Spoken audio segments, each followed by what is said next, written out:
अब आप कुछ लोग कहते हैं इतना पीछे इतिहास जानने में क्या जरूरत है, तो मैं इसीलिए तो कल की बात कर रहा हूं भाई। मैं इतिहास की बात तो बार बार मुझे रेफरेंस देना पड़ता है। 2 घटनाओं के बाद मैं अपनी बात समाप्त करता हूं।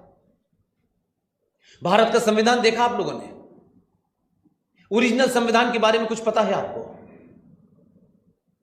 आप लोग, दोनों लोग आपके राज्य के हैं और दोनों लोगों की स्थिति ऐसी है कि सरकार में 500 मंत्री हैं लेकिन 2 ही हैं सिर्फ।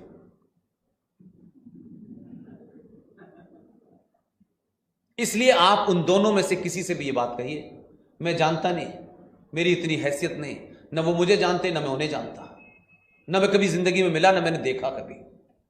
आपकी बात ज्यादा मानेंगे?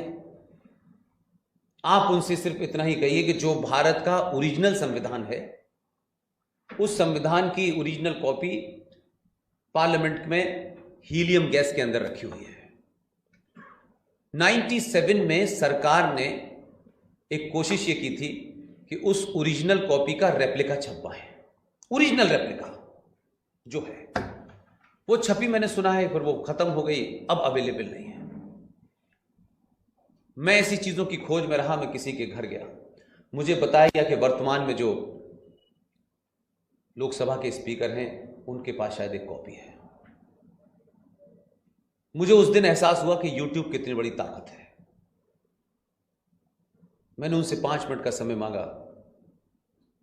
मैंने कहा वो या तो कॉपी मुझे दे दें, मैं उसको प्रिंट करा लेता हूं। बोले मुझसे ज्यादा तो आप इस पे यूट्यूब पे बोल चुके हैं, यही कॉपी ले जाइए आप मुझसे। आप एक ही काम कहिए, आपकी सबकॉन्शियस को जगाने के लिए कुछ नया नहीं करना, नई जनरेशन को जगाने के लिए कोई नया ज्ञान नहीं देना। फैक्ट आप उनके सामने रख दीजिए, लोग उसको देखेंगे तो उनके अपने होने पे गर्व होने लगेगा। भारत के संविधान के पेज नंबर 3 पर जो सबसे ऊपर छोटी तस्वीर बनी हुई है वो किसकी है? ओरिजिनल संविधान के पेज नंबर 3 पे एक छोटी सी तस्वीर है, वो नंदी की तस्वीर है। हड़प्पा मोहनजोदाड़ो की बात हो रही है, जिसको हमारे यहां इरफान हबीब जैसे हवा में उड़ा चुके हैं। पेज नंबर 5 पर ओरिजिनल संविधान की बता रहा हूं। ओरिजिनल संविधान में डॉक्टर राजेंद्र प्रसाद, BR अंबेडकर, इन दोनों के कहने से यह हुआ। ये तस्वीरें आई कैसे? जब वो पूरा संविधान बन गया, क्योंकि उन तस्वीरों को बनाने वाले जो लोग थे, उस टीम के एक सदस्य 2007 में उनकी डेथ हुई है और वो जबलपुर के रहने वाले थे। उनके बेटे ने तमाम सारी चीजें रिकॉर्ड करके रखी हैं। तब उन दोनों में यह मंत्रणा हुई कि इसमें जो पहली लाइन लिखी है, first line of your constitution, जैसे ही आप उसे खोलेंगे उसकी पहली लाइन में लिखा है इंडिया दैट इज भारत। यहां से आपका संविधान शुरू होता है। तो उस पे अंबेडकर ने डॉक्टर राजेंद्र प्रसाद से यह कहा कि इंडिया तो है, भारत कहां है? आपने संविधान में ये धारा 1935 की धारा, 1860 की धारा, ये सब तो बनाई है, लेकिन इसमें भारत कहां है? तब अंबेडकर और डॉक्टर राजेंद्र प्रसाद ने शांति निकेतन बंगाल के एक बहुत बड़े आर्टिस्ट थे नंदलाल बोस, उनको बुलाया और कहा कि आप एक टीम बनाएं। उस टीम में मनोहर जी मौजूद थे जो जबलपुर के थे, और उसके बाद उनसे कहा कि आप इसकी स्टडी करें और इसमें से जैसे कहीं फंडामेंटल राइट्स लिखे हुए हैं, कहीं ड्यूटीज लिखी हुई हैं, उनके हिसाब से कोई चित्र बनाएं, जिससे ये जो जगह खाली है उन चित्रों के माध्यम से हम हजारों साल की संस्कृति को प्रतिष्ठित कर सकें। नंदलाल बोस ने वो कमेटी बनाई, चित्र बने। 40 चित्रों में से 22 चित्र आपके ओरिजिनल संविधान में छापे गए ऑफिशियली। उसके पेज नंबर 3 पर जो चित्र है उसमें भगवान राम, सीता और लक्ष्मण जी श्रीलंका से जब लौट रहे हैं तब का सीन है। उसमें कृष्ण भगवान है, उसमें महाराज छत्रपति शिवाजी हैं, उसमें सुभाष बोस है, उसमें महावीर हैं, उसमें गुरुकुल है। अगर ये संविधान, अगर यही कॉपी आपने उसमें अमेंडमेंट किए हैं, वो तो आपका प्रेरोगेटिव है, अमेंडमेंट करिए। लेआउट को क्यों छेड़ा आपने? अमेंडमेंट तो आप 150 से ऊपर कर चुके, तो वो तो आप करिए। हम तो आज भी कहते हैं आप 200 और कर लीजिए, लेकिन लेआउट को क्यों छेड़ा?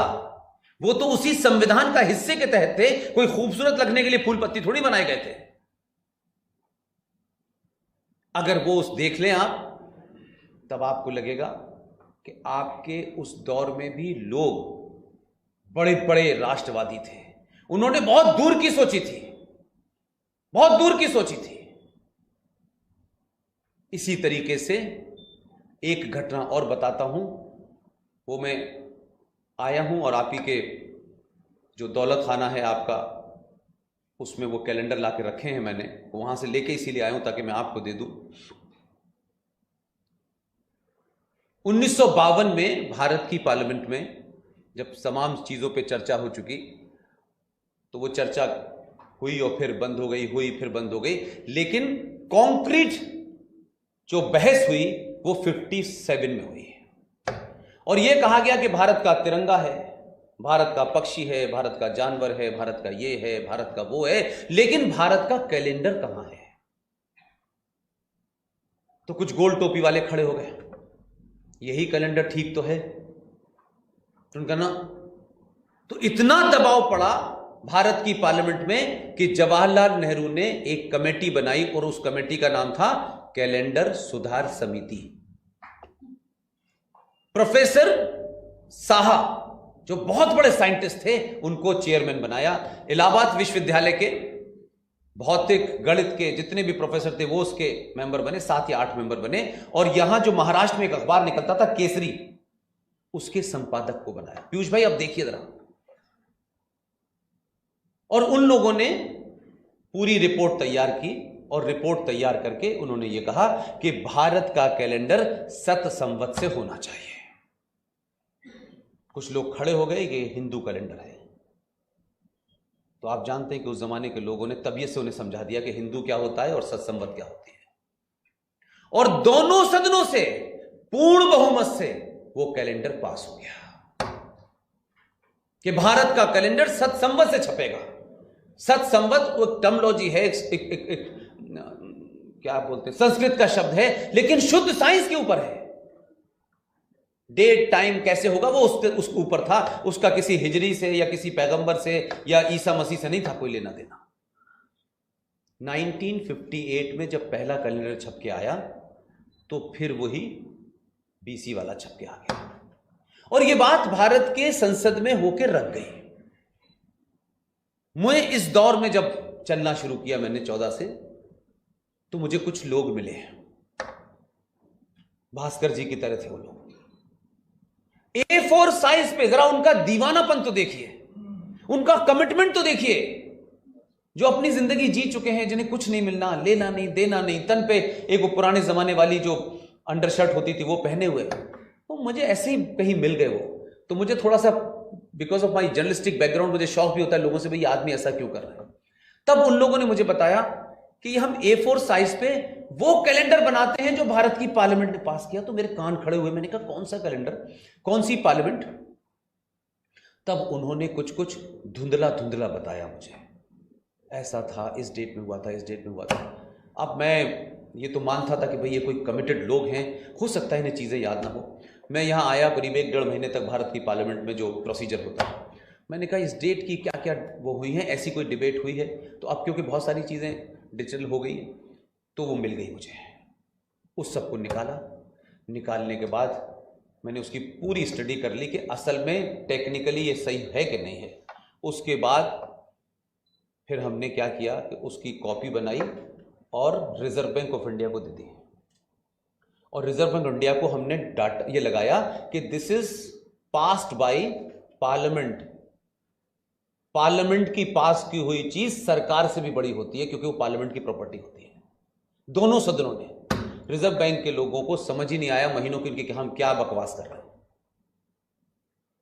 फिर एक कैलेंडर बनाया, फिर उनको कैलेंडर दिया।